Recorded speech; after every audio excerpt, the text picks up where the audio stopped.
ఇక్కడ ఏదైతే సేనాని కార్యక్రమం కొనసాగుతుంది సంబంధించి తుది ఏర్పాట్లు కొనసాగుతుంది దీనికి సంబంధించి మాట్లాడేందుకు విశాఖ దక్షిణ నియోజకవర్గం ఎమ్మెల్యే ఉన్నారు ఆ కోసం మాట్లాడదాం సార్. సింగర్ నమస్తే సార్.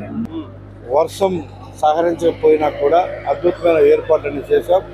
ఒక అద్భుతమైన మీటింగ్ని విశాఖపట్నం ప్రజలతో పాటు జన సైనికులు కూడా ఎంజాయ్ చేయబోతా ఉన్నారు. పవన్ కళ్యాణ్ గారు పిఠాపురం తర్వాత ఒక అద్భుతమైన మీటింగ్ ఇక్కడ మాకు అవకాశం ఇచ్చినందుకు ఆయనకు ప్రత్యేకంగా ధన్యవాదాలు. ప్రతి ఒక్క జన సైనికుని కూడా కలుస్తూ గత 3 రోజులు ఇక్కడే ఉంటూ ఈ విశాఖపట్నం ముఖ్యంగా ఉత్తరాంధ్ర మీద ఉన్న అభిమానంతో ఇక్కడ మాకు అవకాశం ఇచ్చినందుకు ఆయనకి మనస్ఫూర్తిగా ఉత్తరాంధ్ర ప్రజలు ధన్యవాదాలు తెలియజేస్తా ఉన్నాం.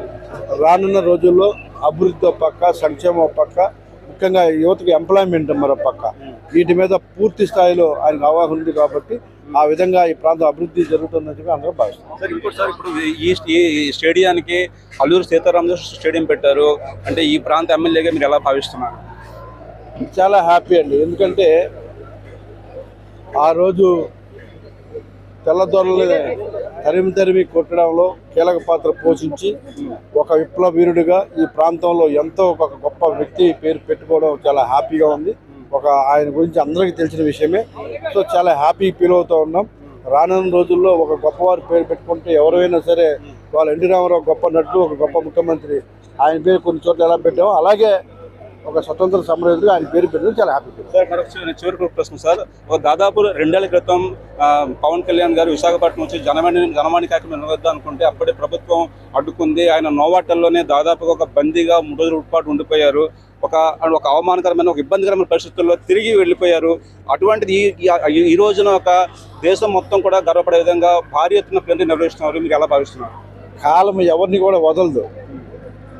ప్రతిసారి కూడా ఒక రోజులు ఉండవు. సో ఎప్పుడైతే ఎర్రవీగుతామో, ఎప్పుడైతే విత్తలు కలవడ పడతామో, భూమాఫియా, ల్యాండ్ మాఫియాతో పాటు శాండ్ మాఫియా, లిక్కర్ మాఫియా అన్ని మాఫియాలు చేసుకొని ఇవాళ ఎర్రవీగిపోయి ఇలాంటి దుర్మార్గమైన పరిపాలన వద్దు ప్రజలు అని కొట్టే విధంగా తెచ్చుకొని ఇవాళ ఇంట్లో కూర్చునే పరిస్థితి వచ్చింది. సో ఎప్పుడు కూడా అది ప్రజాస్వామ్యంలో అది కరెక్ట్ కాదన్న విషయాన్ని గుర్తుపెట్టుకొని ఇప్పటికైనా బుద్ధి తెచ్చుకుంటావా అని చెప్పేసి ఆడ కూర్చొని పెట్టారు. ఇది విశాఖ దక్షిణ నియోజకవర్గం ఎమ్మెల్యే వంశీకృష్ణ శ్రీనివాస్ యాదవ్ చాలా స్పష్టంగా చెప్తున్నారు. ఒకవైపు ఏర్పాట్లను పర్యవేక్షిస్తూనే మరోవైపు ఎవరైనా సరే అప్రమత్తంగా లేకపోతే ప్రజాస్వామ్య వ్యవస్థలో ప్రజాస్వామ్య విలువలను ప్రజలపై బాధ్యతను సక్రమంగా నిర్వర్తించకపోతే ప్రజలు బుద్ధి చెప్పక తప్పదని, అందుకు పర్యవసానమే వైసీపీని ప్రజలు సాగనంపి ఈరోజు కూటమి ప్రభుత్వానికి అధికారం చెప్పారని చెప్పేసి ఆయన పరోక్షంగా తెలియజేస్తున్నారు. వీడియో సమీర్తో జగదీష్ కుమార్.